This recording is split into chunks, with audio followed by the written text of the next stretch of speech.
What's up, guys? It's Garrett Farrington here with Talking Cards, and I've kind of been not posting any content for a very long time.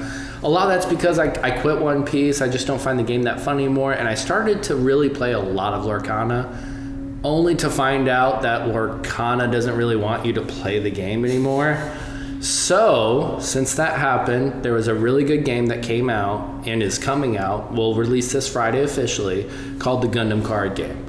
And to speak on that, I have my friend here, Ben Ferris, and we're going to talk about a deck we built and play tested over the past several weeks, and that I played to win the Eagle X. Is it Eagle X? Eagle X. He goes by Eagle. Beta Alt tournament. Yeah. Yep. So it was one of the bigger tournaments so far, with a top cut and a best of 3 as well. I don't know if any of the other ones have had that, but anyways, it's one of the best pieces of data we have, where set 1 was completely legal. So we played with proxies, we played with everything at our disposal, and it was a really fun event, and I walked away with the dub. But I want to talk to you guys today about, why Gundam and why we chose this deck and what we're thinking with it and where it even evolves to. So I guess that opens up the platform for you, Ben. Why green-white? Why are we playing green-white? So for me, originally, after seeing this full spoiler list, I wasn't super impressed with a lot of different things. I think that me and you both thought going into set 1, blue-white would probably be the best deck, right? Yeah. But that's what we're trying to build against. Right, so we thought how to beat blue-white. Blue-white's going to card economy you better. They have show resolve because you're in blue. You have the best blockers with white. You get freedom now, which is one of the best cards printed in set 1. We were very quickly to learn. So the only way we thought, I thought originally, was to ramp. I want to accelerate the game, and then what can beat 5-cost blockers or lower, and that's going to be Wing 0. Yeah. So my goal, my first rendition of the deck was just, I want to get to 8 as quickly as possible to play the deck. I pitched it to you. Yep. Your background from Pokemon deck building games and coming up with the Garrett variant way long time ago, you took it and ran with it. Yeah. So I think that's where it originally started, was how to do this. Because we were just talking at bar one night. Yeah, we were just literally what we liked in the first set. And yeah, stuff. I think we were actually playing Riftbound and trying to figure out. We were definitely playing Riftbound. We were trying to Riftbound's really good, by the way. we were just trying to figure out what to do with Gundam and why it could be a really good game. Yeah. And we were just trying to figure out what to do, and it honestly mirrors a deck in Lorcana we come to that we love, which is red blue. Yeah. It's just DKP. DKP's list was really good, but I would say this is more of like I guess it's more of the creature variant with shark and stuff. Yeah. Not really items because we don't have them in Gundam yet. But honestly, just ramp and mid-range control is what we were going for, and it tended to work out better. But in doing so, you had to sacrifice a lot, which doesn't feel right. And we were really worried about rush decks or aggro decks, or in this game, I guess it would be red, green, Neo, Xeon, and Xeon. I feel like we were talking about the other night that we're almost playing Gundam the way it's not designed to be played. It doesn't feel like we're doing what they want us to. There's a lot of turns where we go okay, I'm gonna ramp pass, or next turn I will just do nothing. I might even pass on 6 mana and use nothing, because it's all these units are gonna be so valuable in 3 turns that I would rather keep them there.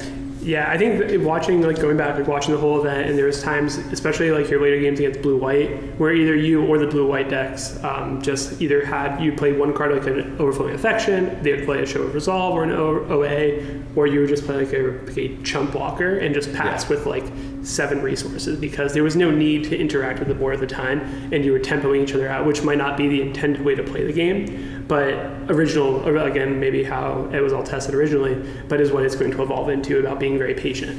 Yeah, it's definitely a patient game. Background on One Piece, so a lot different than One Piece, because One Piece is anything but patient. I think. Yes. I think out of the Bandai games, One Piece would be the quickest and easiest best of 3. It's just. I feel like games are really fast. Yeah, they're really fast. But I would say One Piece tends to, which I'm a big advocate of, obviously. I think it comes down to the resource system, right? You got 2 Dawn a turn, so that means you go from either 1 to 3 to 5 to 7 to 9. So you're on max mana in 5 turns, versus in this game you're at half your resources in 5 turns. Correct. And in this game too, as compared to One Piece, both players will experience the same curve essentially. Yes. You're just one step ahead if you go second, because you get a resource. Yeah. So it's interesting that similar to Lorcana, you don't really build for curves per se. You build for like what you're hoping to do early and then what you're hoping to do late. Correct. Yeah. And where One Piece, you're like, I gotta have this on 5, I gotta have this on 7. Yes. And all these things. And you can sacrifice your early game in One Piece by not playing as many 1 drops or 3 drops because you're gonna get right past them by turn 2. Yeah. And in this game, you need to have like thankfully White has for some reason a level 2 cost blocker. For some reason it exists. I forget that's Zoar, right? Or I forget their names. While we're there, if Zoar doesn't exist, does the deck exist? I don't think so. Yeah, I think that card is what makes the deck playable in the meta because there will be, as we saw, there's a lot of red-blue rush and some red-green rush in the tournament. I think that's probably underrepresented if you look at like which is wild to me. Yeah, because that's what you were first testing originally and what we tested into. But I think again, aggro decks or rush decks. They're going to overperform into this most of the time, but since Zoar exists, it allows either a good block or just a value trade. Yeah, and I think there are weird situations where sometimes the 2/1 base is really good because you can get it out early and you can cheat it out really fast. So with that saying, is that Archangel or is that Desert? That's the Desert one. Yeah. So it has 6 health, which against these, like, let's say you're playing against red-green and all they did was play a bunch of 1/2s on you, you're like, and none of them are Zaku too? Okay, I can drop that base. Like, because that might give me 2 turns, maybe 3 turns. Exactly. You turn 1 shield into 3. Correct. So I think that's interesting too, because there's like, I think my favorite thing about the tournament, speaking about the tournament now, I'm moving a little away from the deck list, is that it really allowed the opportunity for you to start seeing like, what are people trying to intend to do with this game? Like, where's everyone thinking and where's everyone trying to get to their end game and how do they win? Like, I think during that tournament, and we talked about it afterwards, for this game right now in Gundam, you kind of need to like choose your high roll almost, especially with the deck we built. Like, am I going to high roll for the level 6 Gundam or the Wing Gundam 0? Like, at what point is what best for me? Because you only see so many cards. Your life, like in One Piece, isn't guaranteed like it is there. So it's really interesting into making the decisions of how do I win, and still like One Piece, the person who decides that sooner probably has more advantage. Yeah, and not trying to go back to deck list a little bit, but it touched on like the high roll aspect is like the deck construction, number of bursts, and there's a vast majority of different takes. If you looked at the Wednesday tournament of Eagles Nest, there's a lot of people playing, like a lot of players playing 4 bases, 8 pilots, which we thought was like, that's crazy. That's no burst. Like, you're sacrificing card draw essentially when they come out of shield. And so we were at minimum at first, like 6 bases, 10 to 12 pilots, and we do play commands. But that's just crazy to only play like maybe 10 hits, 12 hits, which is terrifying to me. And to speak on that, like, we'll also play every card game, right? Mm-hmm. Like, me and you will just sit at a bar playing card games forever. The bases, I think people are looking at kind of wrong. Like, it's also just a hand trip. Like, it's just, let me draw one. Yeah. Like, let me just get a card. Like, I don't... it could be burst, and that's lame that I, took that away from just getting the free value. But at the same time, it's a card in hand, it's a new decision point, and it's all these things before it got taken away from me. Exactly. And I think to your point, that's why the list does play 4 of like the vanilla 0/6 and only 1 Archangel, because we don't intend for the Archangels to ever get its effect. And if it does, it's great. It's a bonus. It's a win more card now. It's either it's a win more card, right? But the 0/6, the 6 health one, is going to help us get there to win the games, how we deck build. Yeah, and what's cool about Gundam 2 is the deck building aspect of it all. Because if meta was to shift, we could easily go for Archangel. Yeah. And 1 of the 6 health base. Yeah, exactly. Or 2 or 3. Like, what are we trying to do at that time? Like, and I think that's what my favorite thing about Gundam is, as compared to some other Bandai games where it feels like they put out the set and it's like, oh, well, 47 cards we already know need to go with this leader, and there's 3 cards here that maybe I can choose what to do with. It's like choose your own adventure, right? Like, you look at like One Piece and Dragon Ball or leader-based games, you're kind of stuck with a specific archetype that is tied to your leader. A lot of cards require a specific leader trait, right? Whether it be like One Piece is a Straw Hat's crew, your leader is Luffy, so on and so forth. Dragon Ball is your leader, this type of Goku, this type of Majin Buu. Digimon is a little bit similar to Gundam in the sense that you can deck build with whatever. You have color restrictions and how you play the cards, but they tend to like archetype walk, which is more similar to where Gundam I see going. But right now in set 1, we're not really archetype locked. We're kind of just playing literally everything because there's not a lot of there's smaller wins, smaller bonuses when you look at like the link mechanic with like, for example, I always think of like Unicorn and Banneker. But not really in this, because we do tend to play, we play Wing and we play Death Scythe, and you have like the whole Operation Meteor and G-Team, but then we're playing, I guess, the Seed stuff, right? Yeah. We have multiple series in our I've never seen Gundam really, so I have no idea except G-Quux, so these are all just in the first one. Come on, give yourself some credit. I have watched all of the first Mobile Suit Gundams now, but I have no idea what these are from. I just know that Amuro is pretty cool, but he has no alt art, so it makes me sad. I'm a Char guy, but yeah. But I think that's the coolest thing though, right? Like, is the fact that like I can play this tournament run, you can win it, and that could have been maybe the best 50 that day, but is it the best 50 going forward? Yeah, I don't know. And you can go home and lab and actually, I could change 20 cards tomorrow. Yes. And I think that's the coolest thing.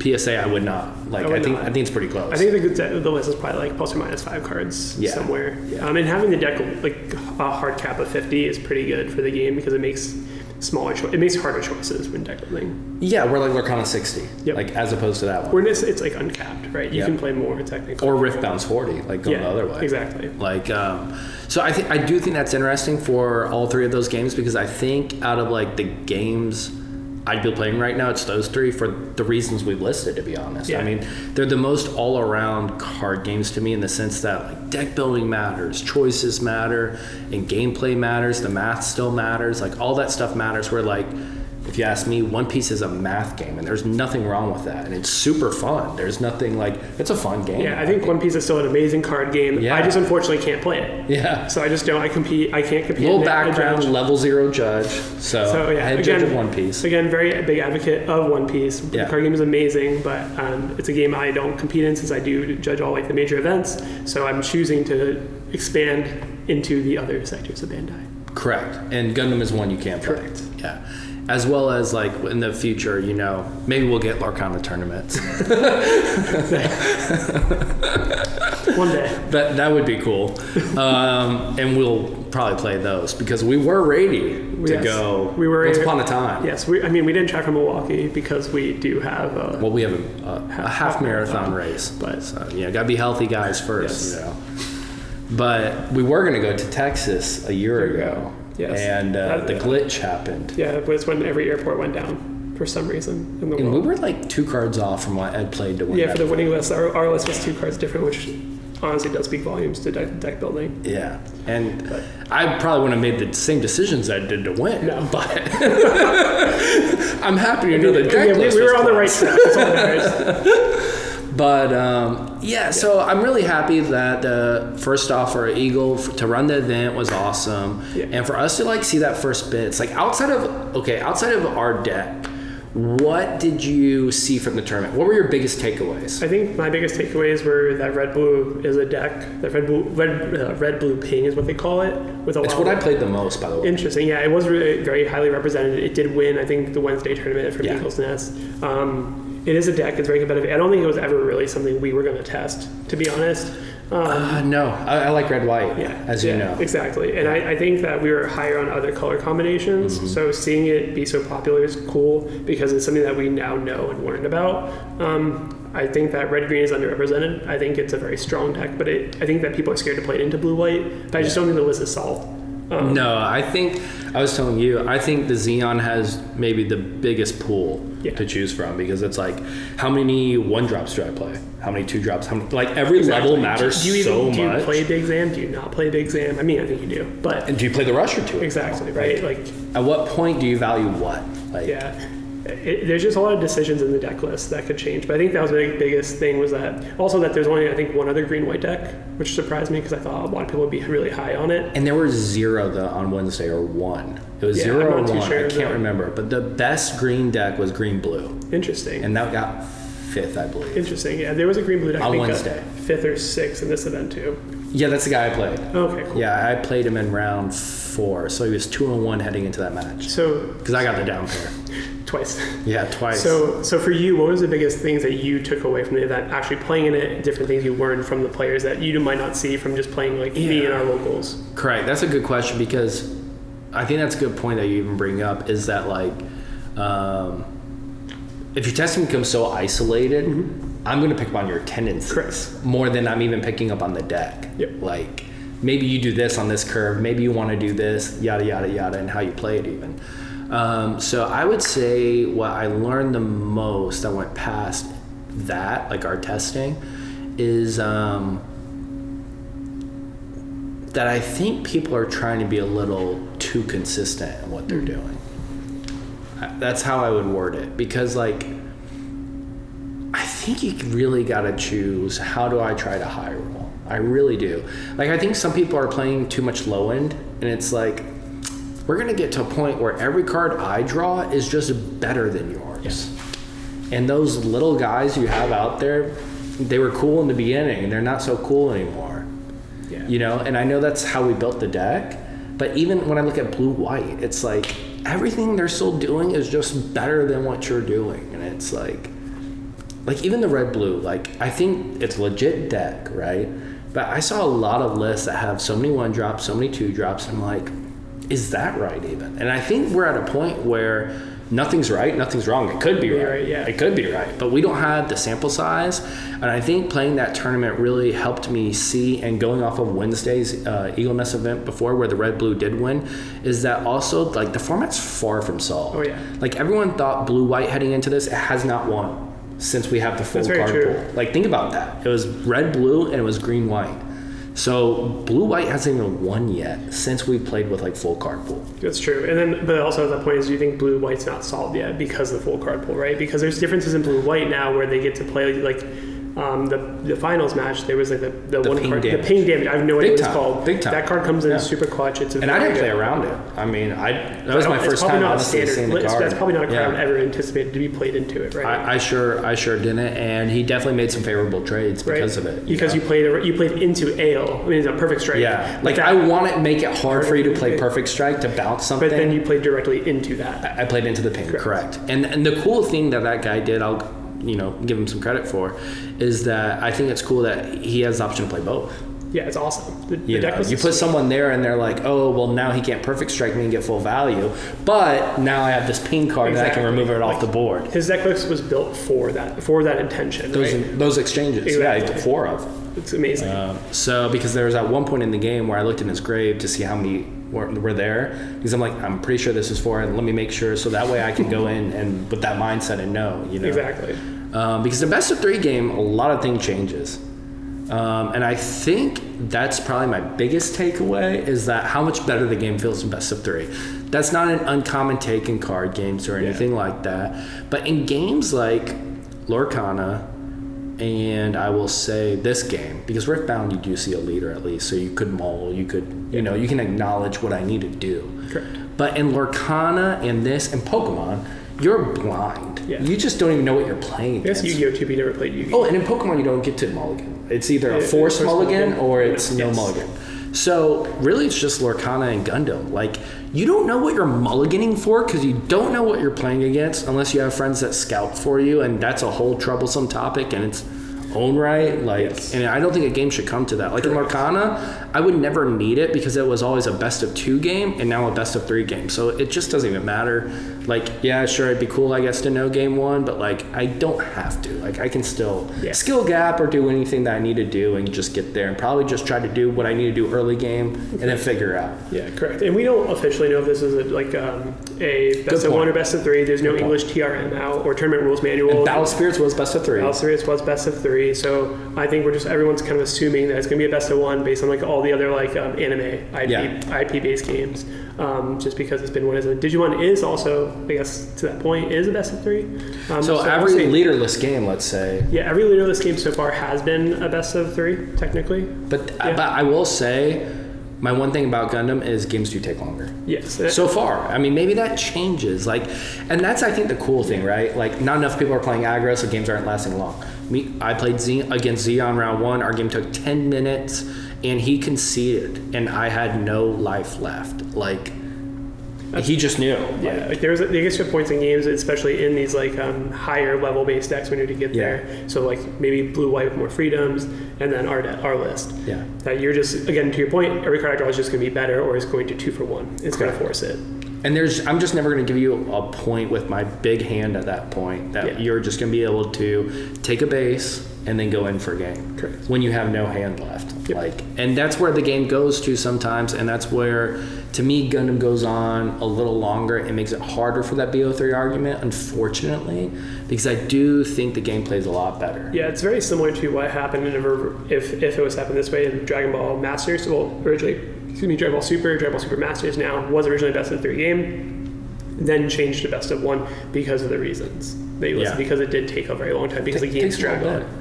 So, to wrap this up, the tournament was great. We learned a lot. I mean, and you watched the whole thing. I watched the whole thing. It was really, really amazing tournament. Thanks for Eagle for putting it on. Risu, Hayden, and Rain Knight, or Eggman and Rain Knight, for putting it on. A great team of casters for the whole event too. For sure, and it was a fun way to spend my Saturday. I had a good time. Like, it was really cool just to see what other people were playing.